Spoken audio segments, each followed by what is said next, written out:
In this video, I'll be talking about my premium combos for contact baits.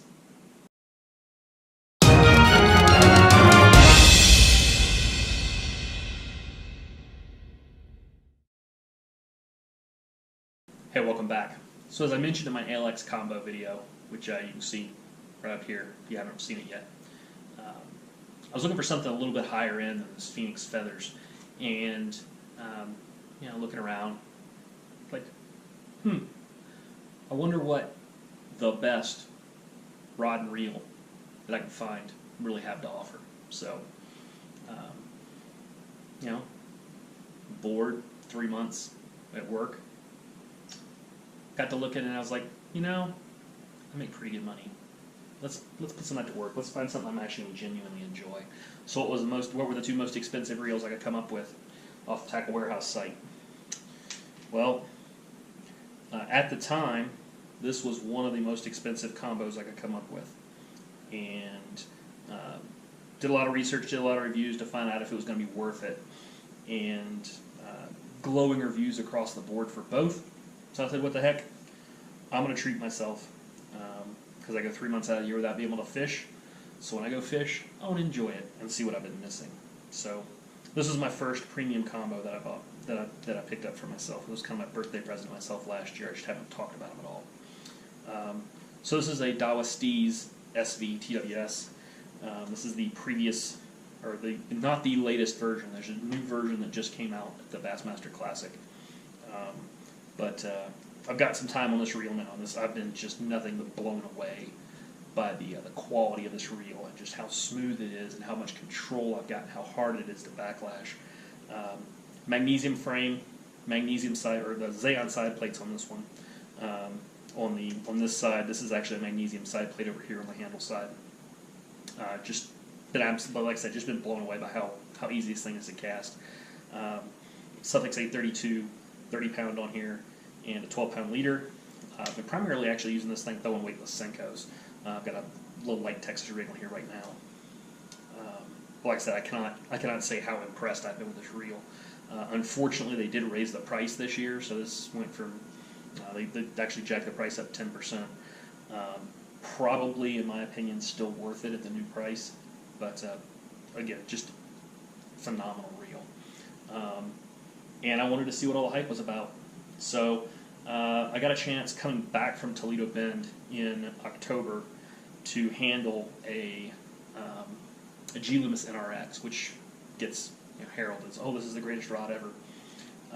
In my hand, that Loomis NRX, 7 foot, medium heavy, it didn't feel right. It felt really, really tip heavy in my hand. Felt actually kind of heavy in my hand. Right next to it on the rack was the Shimano G Loomis kind of collaboration Conquest, and medium heavy. Comparing it side by side with that NRX, I was like, yeah, this is the way I want to go.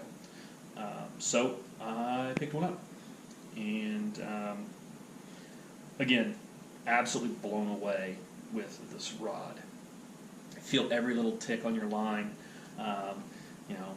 Can almost feel when the Senko hits, a weightless Senko hits the bottom. You just feel the difference, and because the rod itself is so sensitive and so light. So I've been primarily fishing weightless Senko on this, and this combo will throw weightless Senko into next week, with no issues of backlash or anything like that. So all in all, I'm looking forward to getting a lot of use out of this. This will be my light Texas rig, and possibly and to a lesser extent weightless Senkos, but mostly real light Texas rigs. So 2/0 hook. It's a 16th ounce. We're actually 1/8 ounce weight on it right now. But 30-pound braid, 12-pound leader, and just like I said, really, really stoked about putting some work in this. I'd like to hook up with just a good fish on this to see how it's really going to handle it. So then, kind of delving into the unknown for the next combo. This was my welcome home present to myself. This is the new, as of 3 weeks ago maybe, this reel was announced. This is the Shimano Antares 70, so the smaller size Antares. Beautiful, appears to be an absolutely beautifully made reel. Super, super smooth. fairly compact. It's really, really narrow. It's still kind of long, which isn't necessarily a problem. It's pretty narrow. Compared to that Steez, this thing is a lead weight, but it's still a really light reel. Haven't got a chance to use it yet. I just got it the other day. I haven't even put the line on it yet. So at the same time, again, this reel's kind of unknown. It just came out. This rod, likewise, is really an unknown. But the few reviews I've been able to find on this rod were really, really positive. So I figured, what the heck. This is a Dobyns Ecstasy series. So this is my first nice Dobyns rod, just like that Conquest was kind of my first nice Loomis rod. This will be my light jig rod, primarily. So 3/8 to 1/4 ounce jigs, and pitch and docks, that kind of stuff. But super stoked about putting this one to work as well. And expect reviews and kind of comparisons between these two as I get some more time on the water with this rod and reel. And I'll probably swap the reels back and forth a little bit between the two rods, just to see which combo I like better. What I noticed straight out of the box is this Dobyns rod. It's a 7.2 medium heavy. It's a little bit heavier than the Conquest, but almost all that weight's right here. Almost all the weight's in the butts. This rod balances extremely well.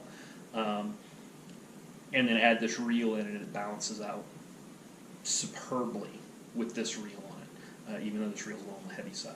So, again, super stoked about this one, and like I said, expect a review later on once I got some time with it. All right, that was video 3 of the series of the rods and reels I'm taking with me to the NC. The last one will be kind of my specialty rods that probably won't go out on the boat with me, but just in case I find this real specific bite, I'll have these rods available to take out with me next time. So, till next time, cheers.